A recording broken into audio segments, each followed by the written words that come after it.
We do not want to look at Muslims with special needs with pity. We want to find ways that we can utilize their skill sets that Allah subhanahu wa ta'ala has given them. I'm Chaplain Adeel Zeb. Welcome to our series, WoRx. Today we're going to talk about special needs in the Muslim community.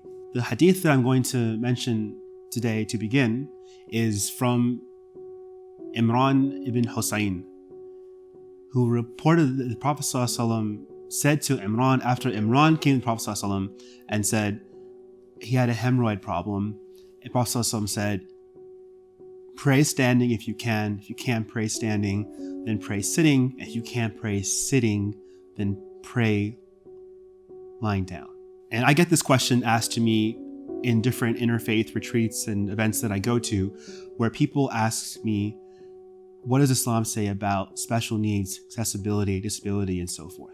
Abdullah ibn Maktoum, who is famously known as the blind companion of the Prophet ﷺ, who was the cousin of Khadija, the wife of the Prophet ﷺ.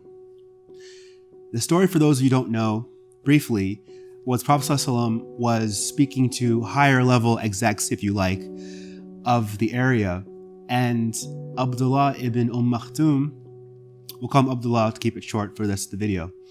Abdullah went to the Prophet ﷺ because he wanted to learn more of the Quran. He had a big passion for the Quran. The Prophet ﷺ was trying to tell him to give him a minute, and he kept asking him to talk to him. The Prophet ﷺ said, just give me a minute, because Prophet ﷺ's mind, he was talking to these, execs and whatever else was happening. And then the Prophet ﷺ finally turned and frowned. Now, what's the interesting point is that he didn't say anything, but he frowned. And so the blind man couldn't see that. But Allah subhanahu wa ta'ala saw that, and perhaps people around him also saw that happen. And Allah subhanahu wa ta'ala reprimanded the Prophet ﷺ for not giving Abdullah the attention that he deserved. Now, many people know this part of the story, but what's perhaps even more fascinating is the aftermath. When the Prophet ﷺ would see him again, he would say, oh, this is the one that Allah reprimanded me for. And he would also, ﷺ, when he left Medina, he would put Abdullah in charge 10 times in Medina. Him and Bilal, Abdullah and Bilal, switched places as the mu'adhin and the one who calls the iqamah and the one who calls the adhan. And they would switch places in that. So Abdullah, even though he was exempted from fighting for the sake of Allah, as we know from Surah An-Nisa in the 4th Surah, 95th ayah, he eventually fought in the battle as the flag bearer. He wanted to hold, the flag of the Muslims. And he survived the battle. And then it was not until the Battle of Qadisiyah with Sa'd ibn Abi Waqqas that Abdullah ibn Maktoum passed away. And I also want to mention the story of Musa alayhi salam. Musa alayhi salam, as we know, had a speech impediment. It was difficult for him to speak.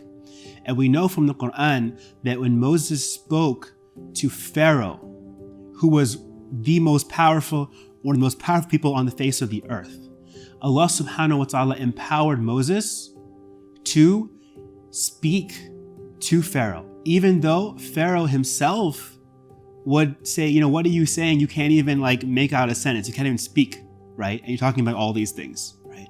So this was Allah subhanahu wa ta'ala's way of empowering Musa, even with his impediment.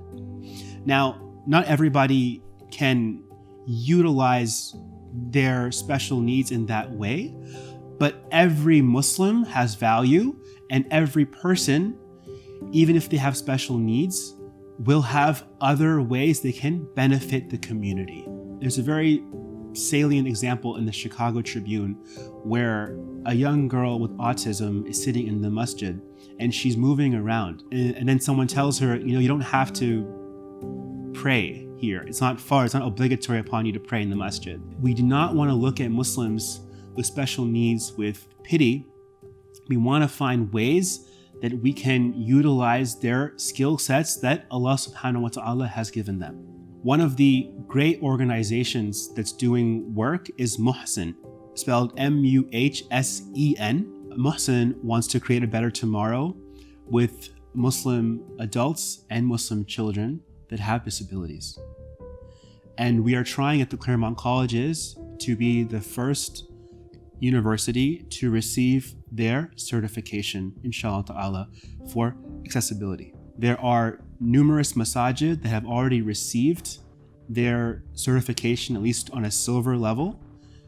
And so something that I want you to look into. What we did at the Claremont Colleges was I went to their website, I scheduled a time to meet with one of their representatives. They were very helpful. They went through the whole process and it went really well, and we're building up some momentum when we go back to campus and things calm down in terms of COVID and the pandemic, that we can inshallah work towards certification, inshallah ta'ala. So I wanted to share something personal about my own life. I have had an issue with stuttering, and I went to communication classes at Baylor, and then I went to speech therapy when I was in North Carolina through the Duke system. And there are some types of special needs that you can't see or detect so easily. And people are always saying, whenever I mention that I've had a stuttering problem or I still struggle with it in some ways, people can't believe it, because they're like, oh, you're such a great speaker, you're so extroverted and so forth. This takes a lot of work, and I'm actively working on making sure that I'm communicating in a very eloquent and understandable manner as I'm speaking to you right now. So it's not something that's easy, but it's something that I work hard at, and I wanted to make sure that was part of this series as well, that I'm being open with my own vulnerabilities. So we've taken some steps at the Claremont Colleges with Muhsin, and what you can do is go to the website, MUHSEN, type it into Google, and check out the website and see what resources that you can utilize and that you can promote at your local Islamic center where you live. If you found this video valuable, hit that like button, and if you want more, check out our series, WoRx playlist, 40 ways to reconnect to your own heart and with the hearts of others. Thank you, take care, assalamu alaikum.